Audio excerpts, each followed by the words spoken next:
Bienvenue dans cette troisième et dernière capsule sur identifier des espèces chimiques, où nous allons nous intéresser à la chromatographie sur couche mince, CCM. Quel est le principe de la chromatographie? La chromatographie permet la séparation et l'identification des espèces chimiques présentes dans un mélange. C'est grâce à la différence d'affinité chimique que des molécules migrent plus ou moins haut sur un support fixe. Ces constituants sont entraînés à différentes vitesses par une phase mobile, appelée éluant, qui migre dans le support fixe. Cette migration est appelée élution. Intéressons-nous à la technique. Voici une plaque de chromatographie. Cette plaque constitue la phase fixe. À 1 cm du bord de cette plaque, on trace, grâce à une règle et un crayon, un trait.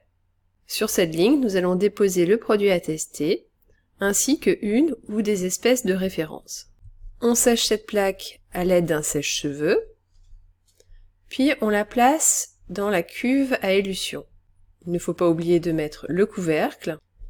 Le liquide au fond de la cuve est l'éluant, il constitue la phase mobile.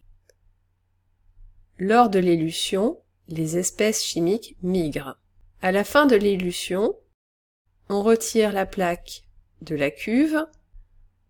On fait un trait qui indique le niveau de l'éluant, puis on sèche la plaque au sèche-cheveux.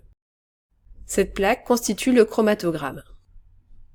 Les chromatogrammes d'espèces chimiques incolores doivent être révélés. Pour cela, on utilise soit une lampe à UV, soit un bain de permanganate de potassium. Il nous faut maintenant procéder à l'analyse. Tout en bas, la ligne que l'on a tracée est appelée ligne de dépôt. La ligne du haut est le front de l'éluant. Sur un chromatogramme, il y a une double lecture. D'abord, une lecture verticale. Si le produit testé se sépare pour former plusieurs taches, il s'agit d'un mélange. Ensuite, il y a une lecture horizontale. Sur un même support, avec un même éluant, une espèce chimique migre à la même hauteur, qu'elle soit pure ou dans un mélange.